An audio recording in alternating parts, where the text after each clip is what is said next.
നമ്മളെല്ലാവരും പുതിയൊരു ഫോൺ വാങ്ങിക്കണമെന്ന് ആഗ്രഹിക്കുന്ന ആളുകളാണ്. അതധികം ഒരു 10,000 രൂപയ്ക്ക് താഴെയുള്ള ഒരു ബഡ്ജറ്റ് ഫോൺ. കാരണം ഒരുപാട് പൈസയൊക്കെ ചിലവാക്കിയിട്ട് ഫോണുകൾ വാങ്ങിക്കുക എന്നുള്ളത് അത് നമ്മളെക്കൊണ്ട്, അതായത് നമ്മൾ സാധാരണക്കാരനെ സംബന്ധിച്ചിടത്തോളം അത് വളരെ ബുദ്ധിമുട്ടായിട്ടുള്ള ഒരു കാര്യമാണ്.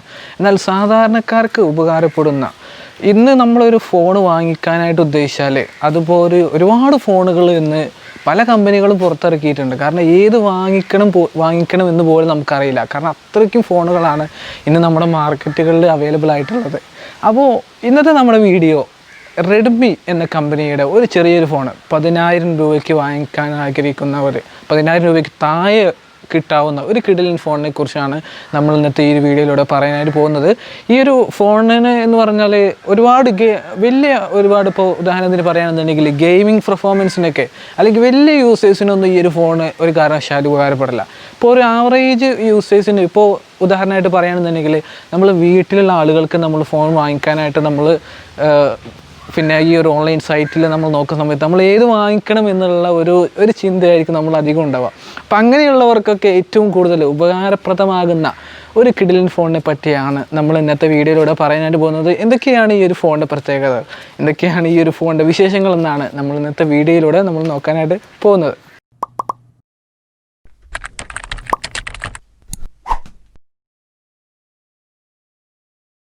അപ്പോൾ പ്രിയ സുഹൃത്തുക്കളെ, ഇന്ന് നമ്മൾ ഈ ഒരു ഫോണിനെ കുറിച്ചാണ് പരിചയപ്പെടുന്നത്.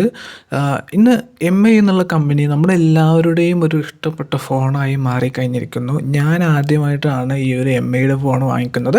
അപ്പോൾ നമ്മളിന്ന് പരിചയപ്പെടുത്താനായിട്ട് പോകുന്നത് റെഡ്മി 8A12. ഒരു 10,000 രൂപയ്ക്ക് താഴെ ഫോൺ വാങ്ങിക്കാനായിട്ട് ആഗ്രഹിക്കുന്ന ആളുകൾക്ക്, അത്യാവശ്യം നല്ല ക്വാളിറ്റിയിലും അത്യാവശ്യം നല്ല രീതിയിലൊക്കെ മുന്നോട്ട് പോകാനൊക്കെ ആഗ്രഹിക്കുന്നവർക്ക് ഏറ്റവും ഉപകാരപ്രദമാകുന്ന ഒരു ഫോണാണ് റെഡ്മി 8A12 എന്നുള്ളത്. നമ്മുടെ കയ്യിലുള്ളത് 3GB റാമും 64GB ഇൻറ്റേർണൽ സ്റ്റോറേജുമുള്ള ഒരു കിടിലൻ മൊബൈൽ ഫോണാണ്. അപ്പോൾ ഈ ഒരു ഫോണിനെ കുറിച്ചാണ് നമ്മളിന്ന് പറയാനായിട്ട് പോകുന്നത്. ബോക്സിൻ്റെ ബാക്കിലത്തെ കാര്യങ്ങളാണ് നിങ്ങൾ കണ്ടുകൊണ്ടിരിക്കുന്നത്. അപ്പോൾ ഈ ഒരു ഫോണിന് ഈ ഒരു ബോക്സിൽ തന്നെ അത്യാവശ്യം ഒരു ലുക്ക് തന്നെ MI അവരുടെ പാക്കിങ്ങിനകത്ത് വരുത്തിയിട്ടുണ്ട്. ഫോണിൻ്റെ ബാക്കിൽ ഇതിൻ്റെ പേരൊക്കെ എഴുതിയിട്ടുണ്ട്. അപ്പോൾ ഇനി ഏതായാലും നമുക്ക് മെല്ലെ ഈ ഒരു ബോക്സ് പൊട്ടിച്ചിരിക്കാം. മെല്ലെ മുമ്പ് തന്നെ ഈ ഒരു ബോക്സ് അൺബോക്സ് ചെയ്തിട്ടുള്ളതാണ്. എന്നിരുന്നാൽ പോലും നമ്മുടെ പ്രിയ സുഹൃത്തുക്കൾക്ക് വേണ്ടിയിട്ട് ഈ ഒരു ഫോണിനെ ഒന്ന് നമുക്ക് പരിചയപ്പെടുത്താം. ഈ ഒരു ഫോണ് റിലീസായിട്ടുള്ളത് എന്ന് പറയുന്നത് 11 ഫെബ്രുവരി, ഈ വർഷം ഫെബ്രുവരി 11-ാം തീയതിയാണ് ഈ ഒരു ഫോണ് റിലീസായിട്ടുള്ളത്. പിന്നെ ഇതിൻ്റെ കൂടെ തന്നെ നമുക്കൊരു സിം ഇജക്ടറും അതുപോലെ തന്നെ ഈ ഒരു ഫോണിൻ്റെ യൂസർ മാനുവലൊക്കെ നമുക്ക് ഈ ഒരു ഫോണിന് കൂടെ തന്നെ നമുക്കുണ്ട്. ഈ ഒരു ഫോണിൻ്റെ ബോഡി ഡൈമെൻഷൻ 156.48 × 75.41 × 9.14 ആണ് ഈ ഒരു ഫോണിൻ്റെ ബോഡി ഡൈമെൻഷൻ എന്ന് പറയുന്നത്. പിന്നെ ഇതുണ്ടോ, ഇതിൻ്റെ യൂസർ മാനുവലാണ് നമുക്ക് ഈ ഒരു ഫോണിൽ കൊണ്ടുവന്നത്. സാധാരണഗതിയിൽ അങ്ങനെ നമ്മളൊന്നും യൂസർ മാനുവലൊന്നും അങ്ങനെ മൈൻഡ് ചെയ്യാറില്ല. എന്നിരുന്നാൽ പോലും ഇതൊരു പുതിയൊരു നമ്മൾ ആദ്യമായിട്ട് എടുക്കുന്ന ഒരു ഫോണായതുകൊണ്ട്, ഇതുവരെ എടുത്തില്ലാത്തത് കൊണ്ടുമാണ് നമ്മളിങ്ങനെ യൂസർ മാനുവലൊക്കെ ഇത്ര കാര്യമായിട്ട് പരിശോധിക്കുന്നത്. അപ്പോൾ ഇനി ഏതായാലും ഈ ഒരു ഫോൺ നമുക്ക് എൻ്റെ ബോക്സിനകത്ത് എന്തൊക്കെയുള്ളത് എന്ന് നമുക്കൊന്ന് പരിശോധിക്കാം. എന്തായാലും ഹെഡ്സെറ്റ് വരാൻ ചാൻസ് ഇല്ല. അപ്പോൾ ഹെഡ്സെറ്റ് ഇല്ല. ഈ ഒരു ഫോണിൻ്റെ കൂടെ തന്നെ അതിൻ്റെ ഒരു ചാർജറാണുള്ളത്. പിന്നെ നമുക്ക് ഈ ഒരു ഫോണിനകത്ത് കാര്യമായിട്ടൊന്നും പ്രത്യേകിച്ച് ഈ ഒരു ഫോണിനകത്ത് നമുക്ക് ഇല്ല എന്നുള്ളതാണ്. അപ്പോൾ ഒരു USB ചാർജറും, പിന്നെ സാധാരണഗതിയിലുള്ള നമ്മുടെ ചാർജർ എന്നൊക്കെ പറയുന്നത് ഒരു ചെറിയൊരു ചാർജറാണ്. പക്ഷേ ഇതിൻ്റെത് കുറച്ചുകൂടി വീതി കൂടിയിട്ടുള്ള ഒരു ചാർജറാണ്, നിങ്ങൾക്ക് കാണാൻ തന്നെ സാധിക്കും. പിന്നെ ഈ ഒരു ഫോണിൻ്റെ 5000 mAh ബാറ്ററിയാണ്. ഒരു അത്യാവശ്യം നമുക്ക് ഈ ഒരു 5000 mAh എന്നുള്ളത് നമുക്ക് മതിയാകും. അത്യാവശ്യം ഒരു സാധാരണ യൂസറിനൊക്കെ ഈ 5000 mAh എന്നുള്ളത് ധാരാളമാണ് എന്ന് നമുക്ക് വേണം പറയാം. പിന്നെ 3 കളറുകളിലായിട്ട് ഈ ഒരു ഫോൺ അവൈലബിൾ ആണ്. നമ്മുടെ കയ്യിലുള്ളത് ബ്ലൂ ആണ്, പിന്നെ ഒരു വൈറ്റും പിന്നെ ഒരു ഗ്രേ കളറിലും ഈ ഒരു ഫോൺ അവൈലബിൾ ആണ് എന്നുള്ളതാണ് കമ്പനി അവകാശപ്പെടുന്നത്. പിന്നെ നമുക്ക് ഈ ഒരു ഫോണിൻ്റെ സ്ക്രീൻ സൈസിനെ കുറിച്ച് പറയുകയാണെങ്കിൽ 6.22 ആണ് ഈ ഒരു ഫോണിൻ്റെ സ്ക്രീൻ സൈസ് വരുന്നത്. പിന്നെ ബാക്കൊക്കെ നല്ലൊരു അത്യാവശ്യം ഈ ഒരു ബ്ലൂ കളറ് തിരഞ്ഞെടുത്തത് അതുകൊണ്ടാണ്. കാരണം നല്ലൊരു കാണാൻ തന്നെ ഒരു പ്രത്യേകിച്ച് ഒരു ലുക്കാണ്. പിന്നെ ഈ ഒരു ഫോണിൻ്റെ ബാക്ക് ക്യാമറയെ കുറിച്ച് പറയുകയാണെങ്കിൽ 2 ക്യാമറകളാണ് ഈ ഒരു ബാക്കിലുള്ളത്. ഒന്ന് പിന്നെ അതിന് കൂടെ തന്നെ ഒരു ഫ്ലാഷ് ലൈറ്റും ഉണ്ട്. ഒന്ന് 13 മെഗാ പിക്സലിൻ്റെ ഒരു ക്യാമറയും 2 മെഗാ പിക്സലിൻ്റെ ഒരു ക്യാമറയുമാണ് ഈ ഒരു ഫോണിൻ്റെ ബാക്ക് ക്യാമറയിലുള്ളത്. ഒരു അത്യാവശ്യം സാധാരണ യൂസറിന് ഫോട്ടോ എടുക്കാൻ വീഡിയോ എടുക്കാനൊക്കെ അത് മതിയാകും എന്ന് വേണമെങ്കിൽ നമുക്ക് പറയാവുന്നതാണ്. അത് നമുക്ക് മതിയാവും. കാരണം ഈ ഫോട്ടോ എന്നുള്ളതൊക്കെ എത്ര മെഗാ പിക്സലാണെന്നുണ്ടെങ്കിൽ നമുക്ക് അതിൽ നിന്നും മാജിക്കുകൾ അറിയുന്നുണ്ടെങ്കിൽ നമുക്ക് എപ്പോഴും നമുക്കൊരു വെറൈറ്റി ആയിട്ട് എടുക്കാമെന്നുണ്ടെങ്കിൽ ഏത് ഫോണുകളിലും നമുക്ക് ഒരു കിഡ്ലൻ ക്വാളിറ്റിയിൽ നമുക്ക് എടുക്കാവുന്നതാണ്. പിന്നെ ഈ ഒരു ഫോണിന് ഗൊറില്ല ഗ്ലാസിൻ്റെ പ്രൊട്ടക്ഷൻ ഉണ്ട് എന്നുള്ളത് കമ്പനി അവകാശപ്പെടുന്നുണ്ട്.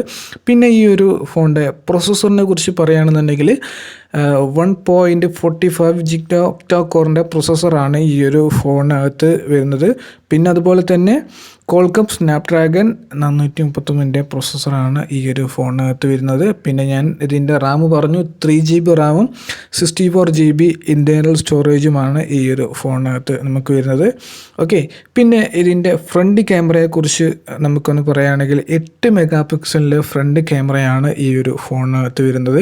ബാക്ക് ക്യാമറയിൽ കൂടെയൊക്കെ തന്നെ നമുക്ക് അത്യാവശ്യം കിടലൻ ക്വാളിറ്റിയിൽ നമുക്ക് വീഡിയോയും ഫോട്ടോ എടുക്കുന്നതാണ്. ഇപ്പോൾ അവിടെ നല്ല വെയിലായതുകൊണ്ട് നമ്മൾ വീടിൻ്റെ മുന്നിലേക്ക് തന്നെയാണ് നമ്മൾ ജസ്റ്റ് ഒന്ന് കാണിച്ചു എന്ന് മാത്രമേ ഉള്ളൂ. പിന്നെ ഈ ഒരു ഫോണിൻ്റെ ഓപ്പറേറ്റിംഗ് സിസ്റ്റത്തെക്കുറിച്ച് പറയുകയാണെന്നുണ്ടെങ്കിൽ ആൻഡ്രോയിഡിൻ്റെ 9.0 ആണ് ഈ ഒരു ഫോണിൻ്റെ ഓപ്പറേറ്റിംഗ് സിസ്റ്റം എന്ന് പറയുന്നത്. ഇനി ഇതിൻ്റെ നമുക്ക് മറ്റൊരു കാര്യങ്ങൾ എടുത്ത് പരിശോധിക്കുകയാണെന്നുണ്ടെങ്കിൽ ഇതിൻ്റെ ഗ്രാം വരുന്നത് നമുക്കെപ്പോഴും നമ്മളൊരു ഫോണിൻ്റെ വെയിറ്റാണ് നമുക്ക് ഏറ്റവും പ്രധാനപ്പെട്ട ഒരു കാരണം. 180 ഗ്രാമാണ് 188 ഗ്രാമാണ് ഈ ഒരു ഫോണിൻ്റെ വെയിറ്റ് വരുന്നത്. വേണ്ട പുറത്തുനിന്ന് നോക്കുന്ന ഒരാൾ പെട്ടെന്ന് കാണുമ്പോൾ ഇത് വേറെ ഏതോ ഒരു വലിയ ഫോണാണ് തോന്നുന്നത്. കാരണം ഒരു പ്രീമിയം ലുക്ക് നമുക്ക് ഈ ഒരു ഫോണിൽ ഫീൽ ചെയ്യുന്നുണ്ട്. ഒരു സാധാരണ യൂസറിനെ സംബന്ധിച്ചിടത്തോളം ഈ ഒരു പ്രൈസിന് ഇത്രത്തോളം കാര്യങ്ങൾ ഈ ഒരു ഫോണിൽ ഉള്ളത് എന്നുള്ളത് വളരെ ഒരു പ്രധാനപ്പെട്ട ഒരു കാര്യം തന്നെയാണ്. പിന്നെ ഫോൺ കാണാൻ തന്നെ അത്യാവശ്യം നല്ല ഒരു ലുക്കും മറ്റു കാര്യങ്ങളൊക്കെ ഉള്ളത് കൊണ്ട് നമുക്ക് അത്യാവശ്യം നല്ല യൂസറിനും ഇപ്പോൾ ഗെയിം കളിക്കാൻ, ഫോട്ടോ എടുക്കാൻ, വീഡിയോ എടുക്കാനൊക്കെ മറ്റു ആവശ്യങ്ങൾക്ക് വേണ്ടിയിട്ട് ഈ ഒരു ഫോണ് ഏറ്റവും നല്ലത് ഒരു ഉപകാരപ്രദമാണ്, അതും ഈ ഒരു പ്രൈസ് റേഞ്ചിൽ. പിന്നെ ഈ ഒരു ഫോണിനകത്ത് നമുക്ക് ഏറ്റവും കൂടുതൽ എടുത്തു പറയേണ്ട ഒന്ന് എന്നുള്ളത് ഇതിൻ്റെ ഒരു ഡിസൈനിങ് തന്നെയാണ്. കാരണം പെട്ടെന്ന് ലുക്കും പിന്നെ അതിൻ്റെ സൗണ്ട് ക്വാളിറ്റിയൊക്കെ നമുക്ക് പരിശോധിക്കുകയാണെന്നുണ്ടെങ്കിൽ അത്യാവശ്യം ഒരു സാധാരണ യൂസറിന് കുഴപ്പമില്ലാത്ത രീതിയിലേക്ക് നമുക്ക് യൂസ് ചെയ്യാവുന്നതാണ്.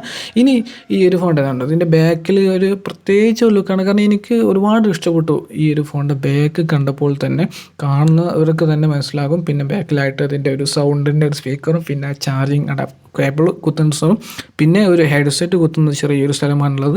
അപ്പോൾ ഏതായാലും ഈ ഒരു ഫോണിനെ കുറിച്ച് നമ്മൾ കൂടുതലായിട്ടും പറയുന്നില്ല. അപ്പോൾ ഇത്രയും കാര്യങ്ങൾ നിങ്ങൾക്ക് മനസ്സിലായി കാണുമെന്ന് വിചാരിക്കുന്നു. ഇത് കണ്ടോ എന്ത് ലുക്കാണ് ഈ ഒരു ഫോൺ നമുക്ക് പ്രത്യേകിച്ച് കാണുന്ന സമയത്ത്.